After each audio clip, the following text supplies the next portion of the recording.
Khói nè.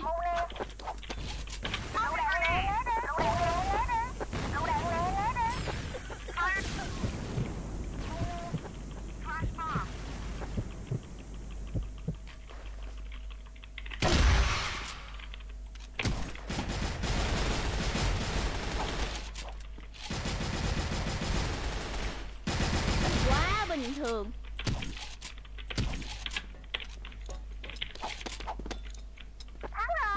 Lựu đạn nè, né đi. Mù nè.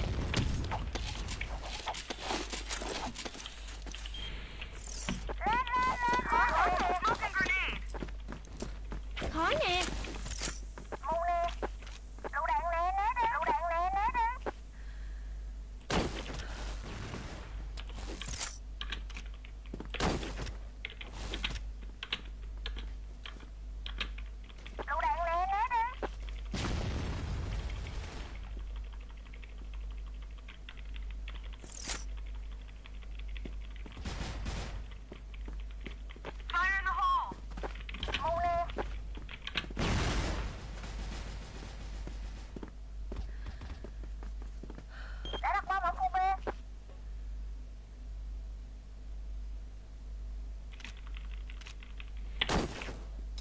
Lựu đạn nè, né đi.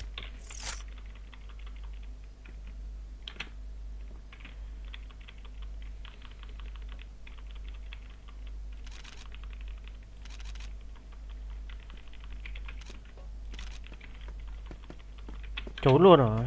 Thanh niên này trốn rồi.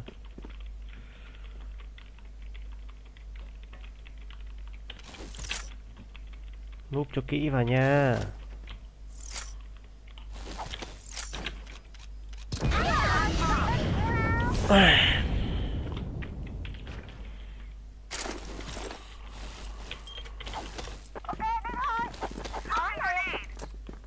Khói nè.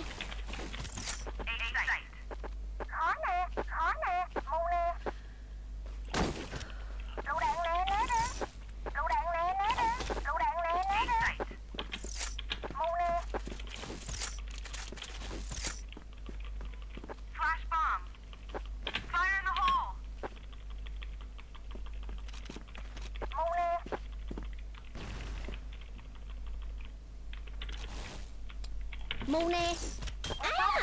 Mẹ, nga nga.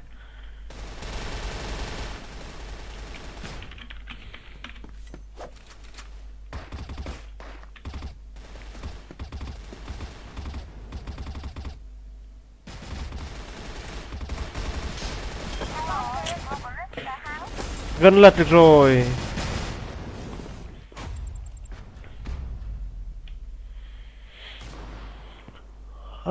Tôi chết là tòa cái. Một đều.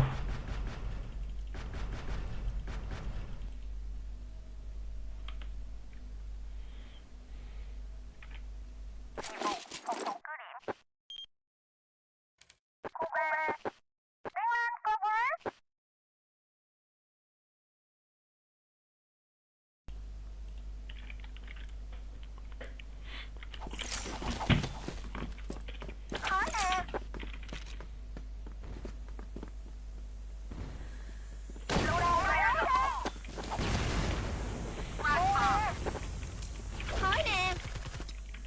Lựu đạn, né đi.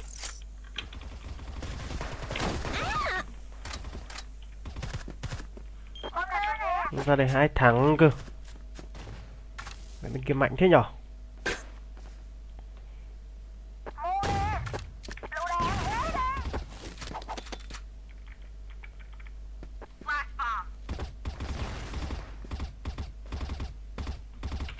Sau bia.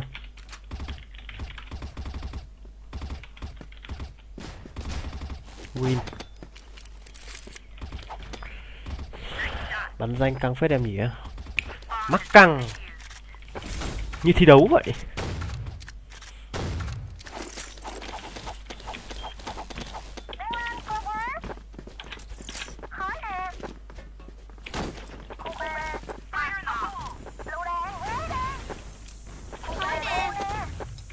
Lựu đạn, né đi.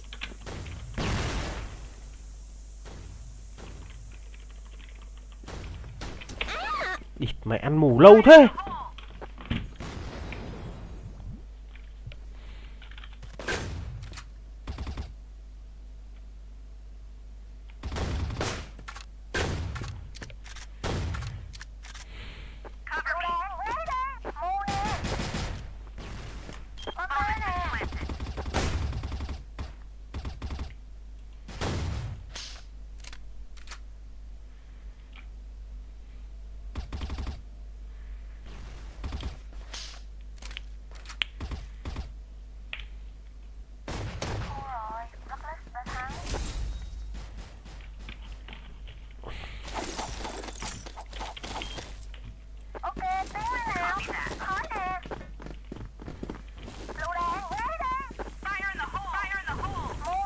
Khói nè.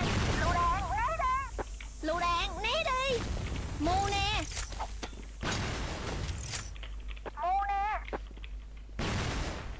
Nice.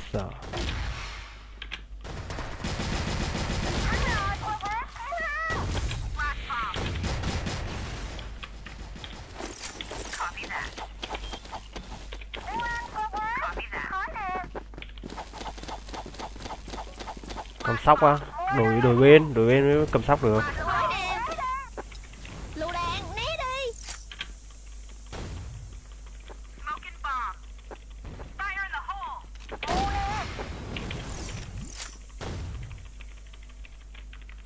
Quá bình thường.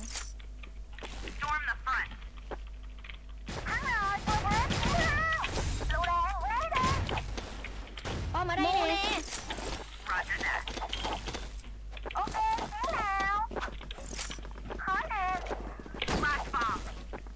Khói nè. Mu.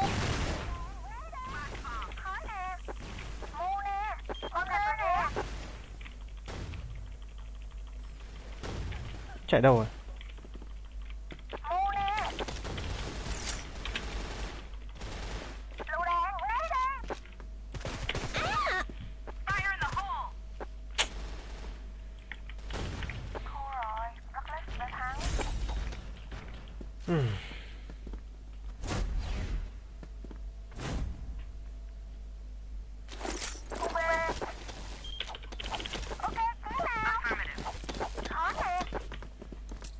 Khói nè. Lựu đạn nè, né đi. Mu nè.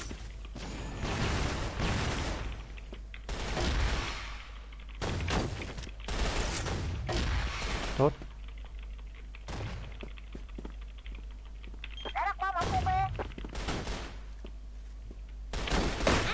K3. K3 chết.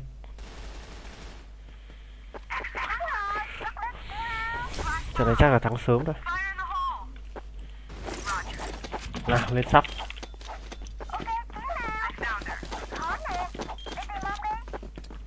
Khói nè. Lựu đạn nè.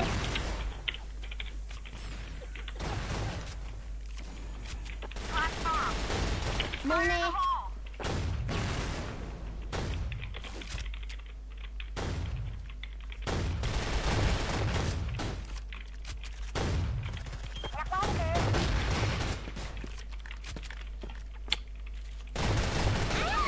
Mồm.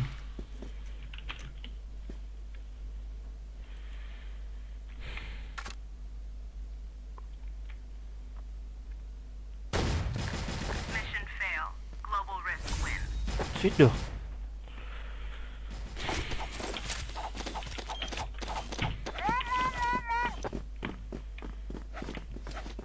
Khói nè.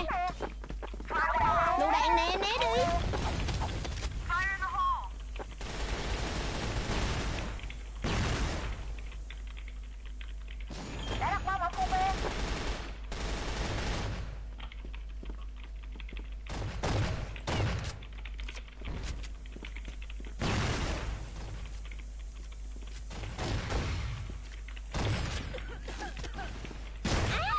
50. K3.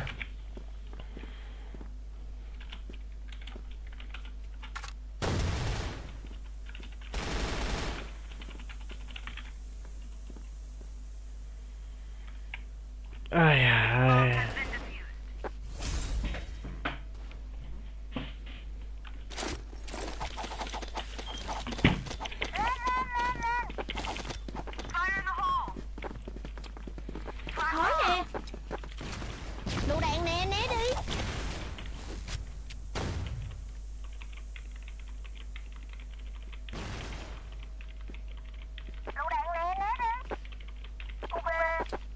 Mu nè. Đặt bom ở B. Smoking grenade.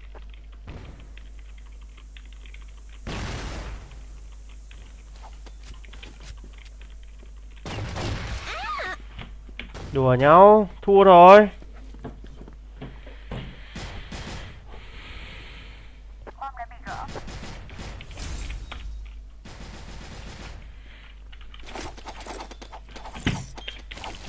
Ok, tiếng nào? Tôi lại cứ tưởng thắng. Lựu đạn nè, né đi. Mu nè.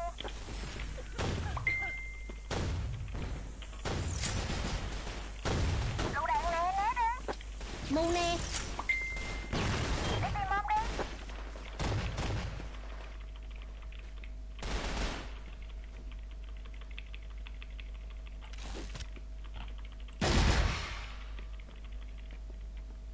Thắng rồi, bắt lên kia nào.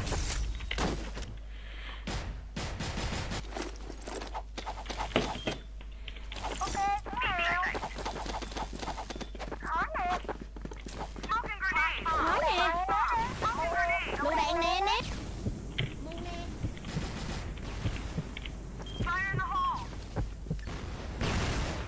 Đặt bom ở B.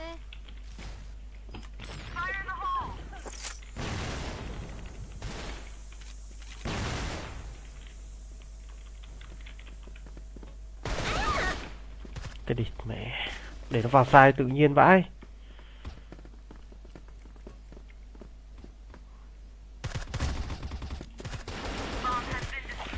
Khó thế nhờ.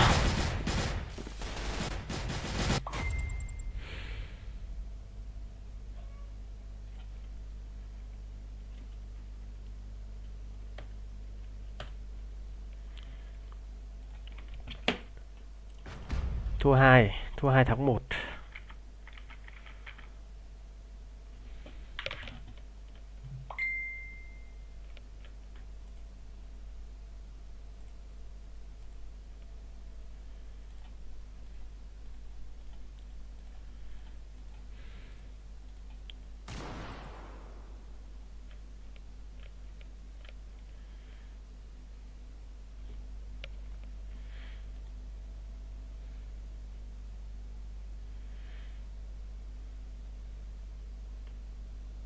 Nhiệm vụ, phá hủy toàn bộ cứ điểm. Ồ, lại map này à? Ok, tiếng nào?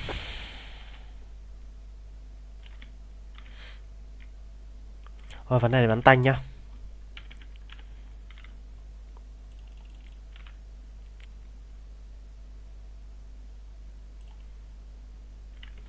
Nhặt bom kìa. Khó nè. Khó nè. Khó nè. Lựu đạn nè, né đi.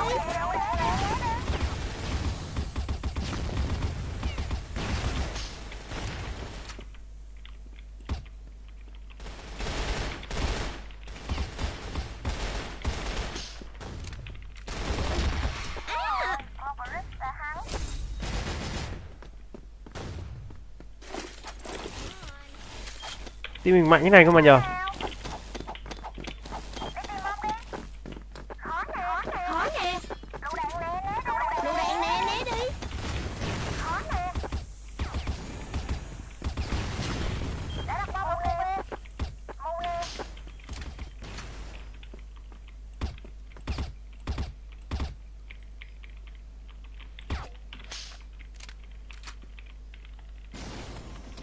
Mu nè.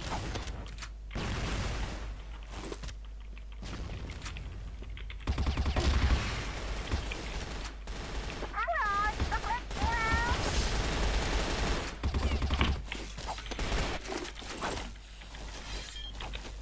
Ok, nhặt bom nào. Khó nè. Khó nè. Lựu đạn nè, né đi. Lựu đạn nè, né đi.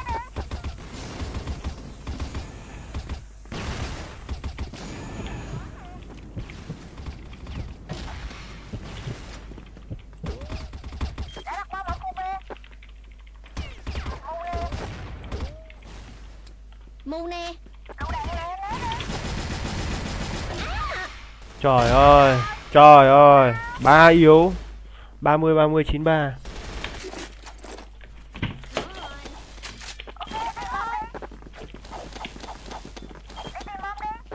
Khói nè. Lựu đạn nè, né đi.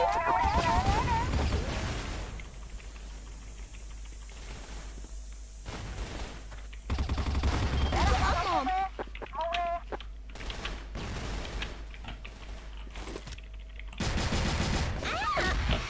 Nice.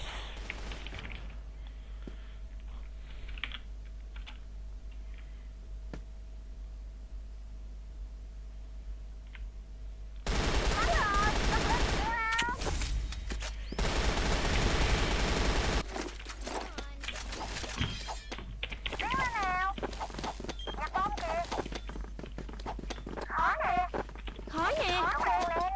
Lựu đạn nè.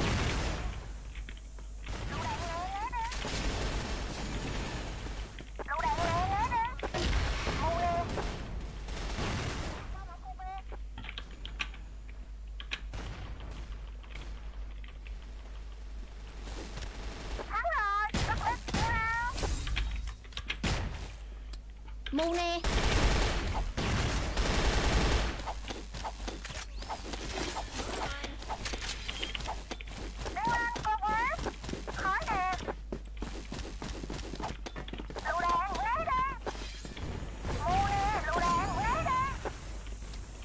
Khói nè.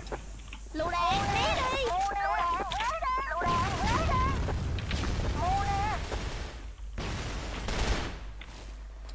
Mu nè.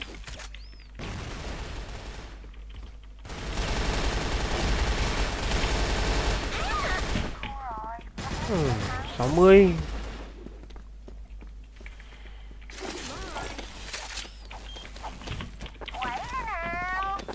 Khói nè. Lựu đạn né đi. Mu nè.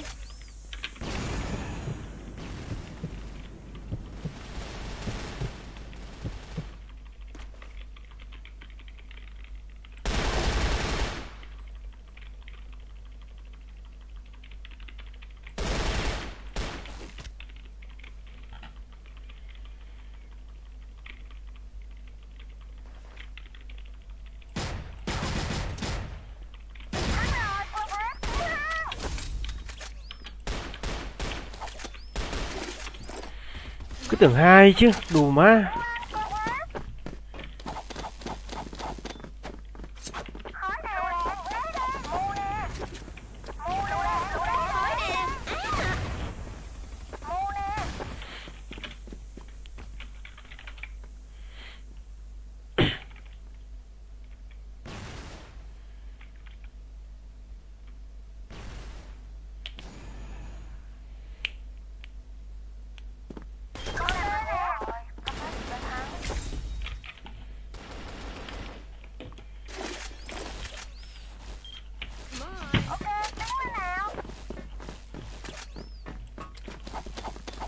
Khói nè. Khói nè. Lựu đạn né đi. Mu nè.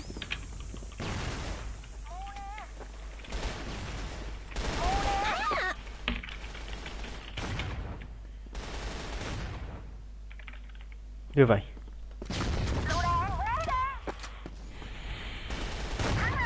Ừ.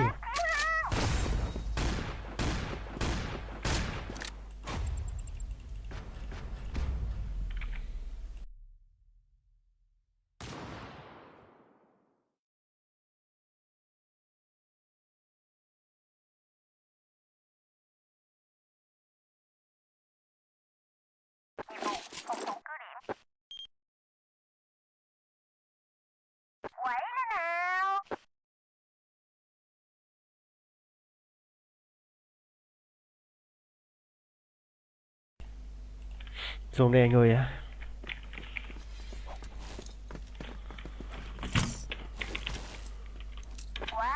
Tối em ơi. Mu nè.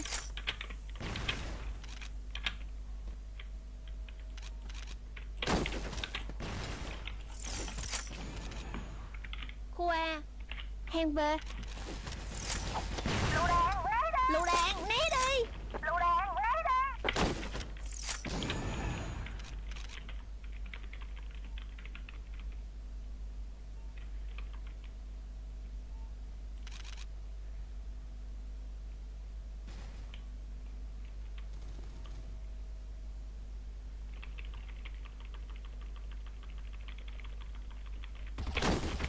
À, 50 mít. Mít nó. Núp kinh đấy.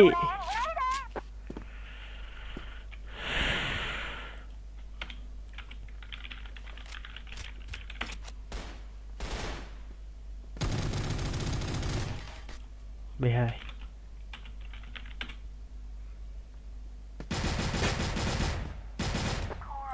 Đúng 50 luôn. Đồ.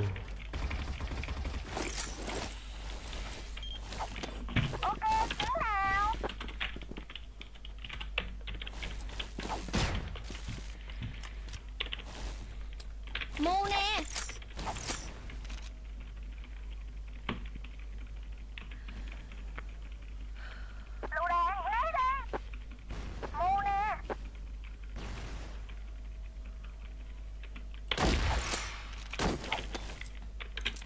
Khói nè. Quá bình thường.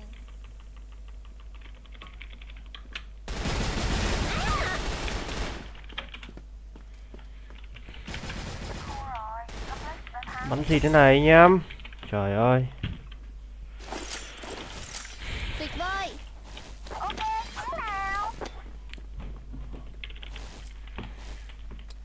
Mu nè.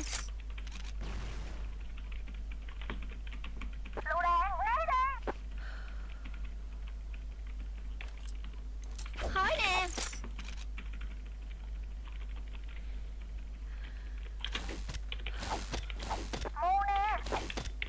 Thôi bỏ.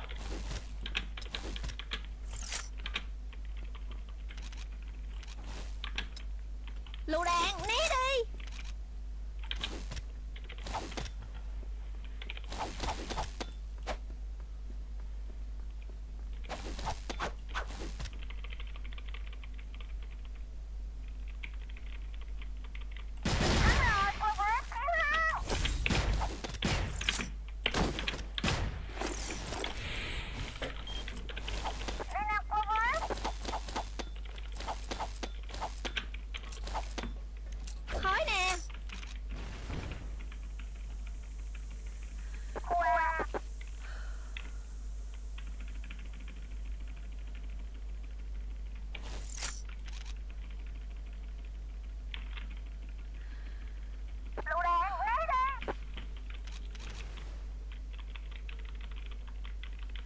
Khói nè.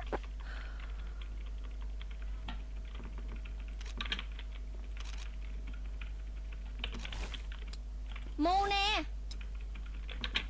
Lựu đạn, né đi.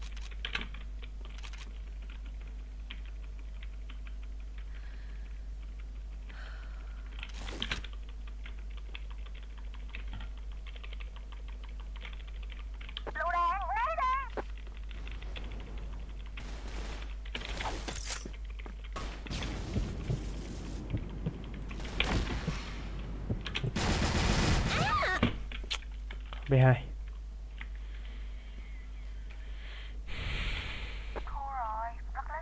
Bắn cọp kinh quá.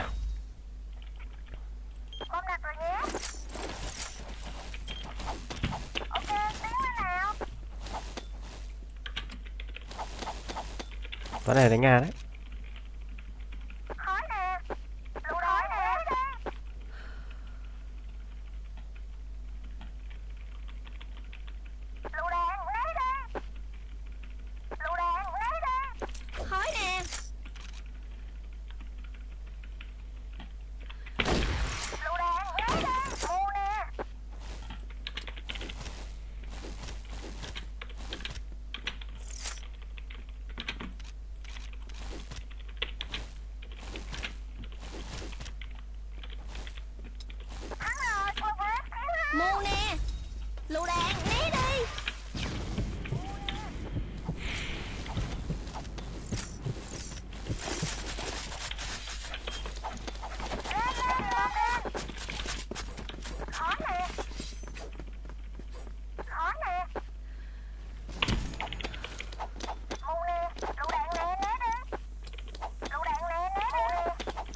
Tôi dụng là toang rồi.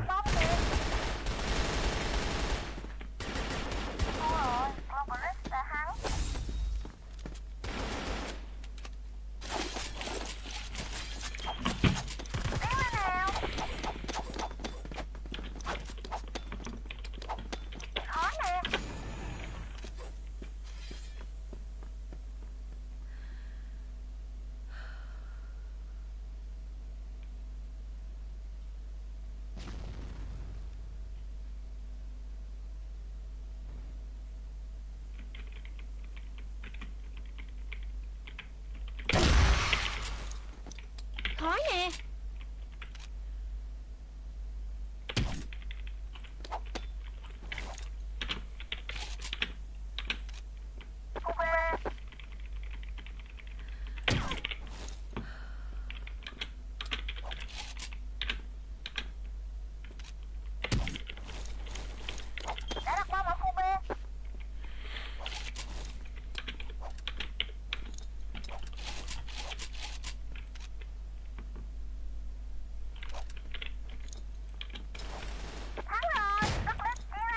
Lựu đạn nè, né đi. Mù nè.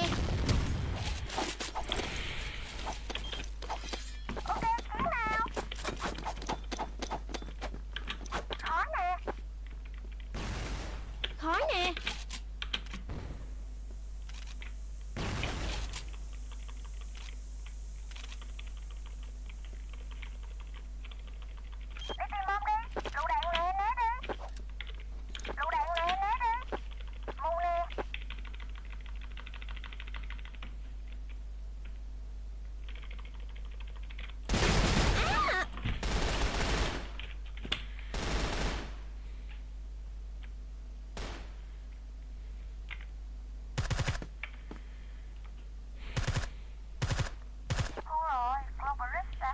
Khó nhỉ. Cứ trận thắng trận thua thế này.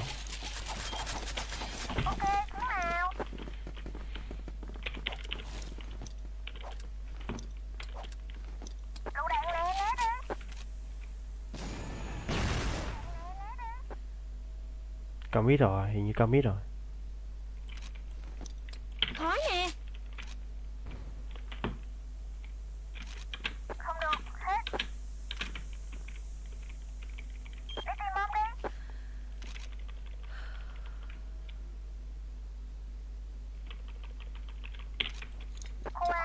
Lựu đạn nè, né đi.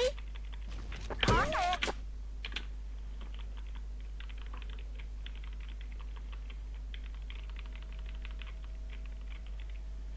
Like a Couscous and isn't that like, carrots. doesn't that look like a bowl of diarrhea with a dirty in it? I mean, honestly, be serious. It looks like a hearty beef stew type of thing. A hearty beef stew.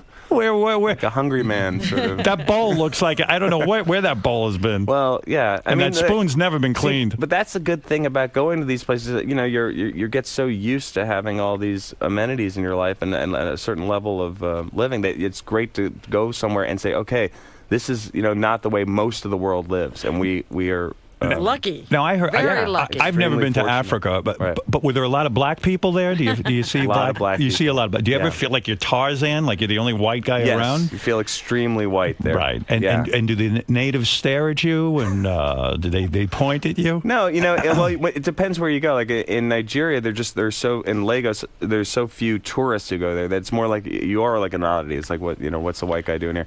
Then you go to South Africa, and I think there's a real feeling of there's a tense sort of there's an antipathy, I think, as a result of apartheid that's very real. And then you go to a place like Mozambique, and it's much more laid back. And You're a different guy than I am. I wouldn't go to any of But these isn't it places. interesting to experience that and know those things Yeah. on a first-hand basis? for sure, and I think it just changes your perspective of on your life. I recently got in trouble. I said, people in Hollywood don't hire people the size of Gabby Sibidet. And they think that I was coming out against her, that I'm a terrible person. I see all your movies. You don't co-star with obese women. I see name all the big names. I don't see Tom Cruise in movies with obese women. I'm not the problem. Hollywood's the problem, Ben. Well, I think you're hitting on something, which is a real thing. And I'm now the enemy. Yeah. See what I mean? No, I don't care. Well, I don't see, but you shouldn't care what people. You shouldn't read the National Enquirer. I read all that shit, and I care. Trust me, I do. Now, what is it like when Night at the Museum goes to 143 million. Is it insane? I mean, is it like what happens? Do you get a blowjob from your wife? I mean, what happens? I mean, what goes down? Yeah.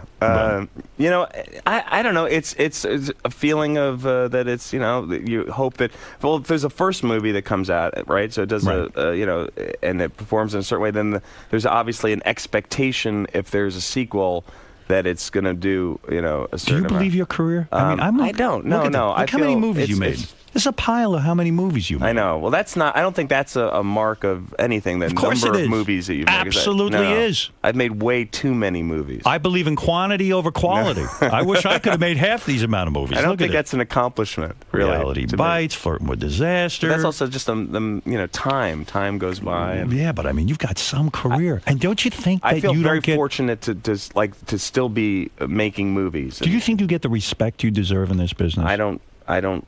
You know. You don't what? I don't get into that too much because you know. I don't think have you to do. You have to be. Thank you, Howard. I guess. Thank you. You're welcome. But I mean, I'm not going to get into a whole thing about, you know, like, I think you have to be grateful for what you have. What is the combined gross of all the movies you've made together? You know the answer to that. I honestly don't know what that. Are you what over that $1 billion? What? You know, I don't equate the gross of a movie. I do. In any way with, first of all, my personal sense of self. Okay. 'Cause You really it should. doesn't relate to that. That's a bad self-image. You should always equate your box office gross with who you are and how you feel about yourself. Well, then you're, you know, then you have to, you know, you're vulnerable to that. The new movie is called Greenberg. Why select theaters? What are they worried about here? I think it's going to be on 160 screens. So You're it's- okay with that? Yeah, it's you know, it's a kind of movie that's it's called platforming. You know, you start it out in a few theaters and you open up in a few more theaters. And Does that work out? let word of mouth grow? And yeah, Sounds like a cool movie. I think it's a really good movie. And Why is this movie not in 3D? Yeah, everything's in 3D this now. movie you don't want to be in 3D? Will believe you me. make a 3D really- movie eventually? I hope not. Yeah, I by the way, you know, I don't mean to be You've shallow. come out against 3D. Right. I'm against it. Yeah. It's making me mental now. They're talking about James Bond being 3D. The Catholic channel. I'm the- against it too. The Catholic Church is putting out 3D programming. I mean, it's too much Did for you see me. the front page of the New York Times today? No, I haven't read it yet. You don't want to see that in 3D. What's going on? It's just, you know, it's about the you know, the 3D. the Catholic priests and the Oh. deaf children. Right, and- right. I didn't know. right. Yeah. That I would want to see in 3D, I think. But I love Yeah, 2D. Yeah? If you care, Ben's movies have grossed somewhere between 3.5 and 4 billion. Wow. So you're low at 1. I just read a report on you looking at a $15 million apartment in Manhattan. What? Look at you. What are you reading? I read everything Inquirer? about you. That's got to be the Listen, Inquirer. I only read about people who gross over $100 million. You can a film. look, right? You can look. Are you shopping for an apartment in Manhattan? I would love to live in New York. We have an apartment in Manhattan. I'm very happy that we have one. But Is it true I'm you looked at a $15 million apartment? I might have. I might have, but I don't. You know, that's a lot of. I don't think I would. I wonder you know, what that's your a lot to personal pay. worth is. Oh, Do you God. care to share that with us right now? No, Why not? because because it's who cares. You're worth over $100 million, It's- aren't you? Who cares? And it's not. I care. It's not. Because I don't talk to people worth less than $100 million. You're like you. We can talk about your personal worth because we It's not know like you, that's- pal. you make a thing about it, and it's, Wait and a it's second. enjoyable. Ben, Yeah, nobody cares. It doesn't matter. Robin cares. She's so shallow. That was not my question. not asking That about was that. not my question. Will you make a 3D movie or not? I believe you will. Well, maybe have an to. animated one, but I wouldn't want to, you know, in terms of a live action. I don't, you know, Night at the Next Museum Night 4? at the no, Museum will be 3D. It It's has to. scary enough to see it on IMAX. Okay, the reality is that's the direction the movies are going for certain kinds of movies. But you know, you want to see a movie that's meant to be in 3D. I don't want to. I agree. I don't think comedies need to be in 3D. You don't think I one day everything will be in 3D? I hope not. You know what? They say that it might, but I hope not too. Because I just like regular movies shot on maybe- film. I don't like digital, you know, movies shot digitally. I like old Film, school film. yeah. and- But maybe yeah. we're old farts. Maybe we're not looking We at this are. properly. Of course we are. I'm thinking of making something in 3D. 3D butt bongo I had years ago. I was Yeah, way you ahead of the did curve. 3D Yeah. then. Oh yeah, I had 3D glasses with that. Sure, I was one of the innovators in 3D, early 3D. James Cameron came to me. Did you see Avatar? I did see Avatar. Did you like it? I liked it a lot. But it's yeah. enough. I enjoyed it. Did you get a headache from the glasses? I did not get a headache. Do you know I have to wear my glasses and then put 3D glasses over my glasses? Don't you think they should come up with like personal 3D glasses that you can get a prescription? I've already patented the whole thing. Yeah. Do you realize that Fred can't see in 3D? That's right. I get 1.5D. That's right. You don't even care. No, don't All care. right, look. The movie is Greenberg. I like the premise of this. It's a loser dude. Can't get anything going. It's a guy. Yeah, it's a guy who hasn't really amounted to what he thought he was going to be, but he hasn't really faced himself, you know. And it's really kind of a romantic story because he meets this other Love scenes person. with the hot girl? Mm-hmm. No kidding. Yeah, awkward. What is your wife? And I want you to be Awkward honest. scenes, yeah. What is it like when you come home after making a love scene? I know your wife gets jealous. Do True? you feel like you cheated? No, because it's a movie. You know, Of course it's not. Like, I mean, you're in a room with a bunch of people who are, you know, tweeting about how, you know. No, but you tweeting about what a wreck you are on the set. What a horror you are. What a monster you are. What? And you don't get a boner during these scenes. Oh, You no. do. No. Stop it.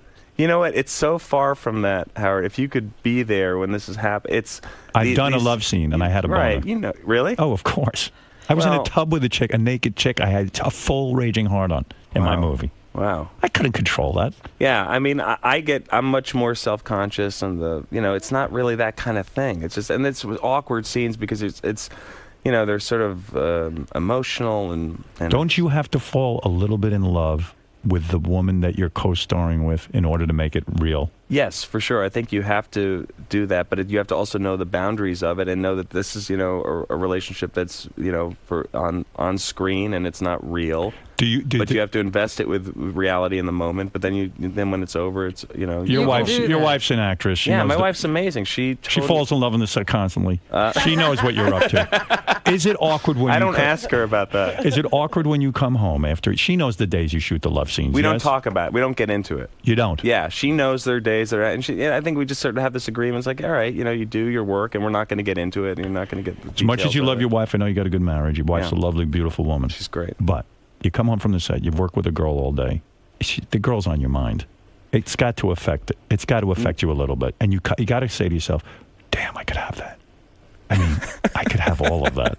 You do say that. You're a man. I'm a man. I don't. Stop it. If you say no, I'm going to throw you out of here. I'm not saying that. Look, we're men. Okay. Now we're talking. But the reality is, it's the reality of a movie set, and everybody is there to do a job, and you create that atmosphere in the moment. But then, do you like how I'm doing all this? I was going to say, how did you get so adult? You look like you're palming your co-star's ass. I with know. that. I don't know. It's all.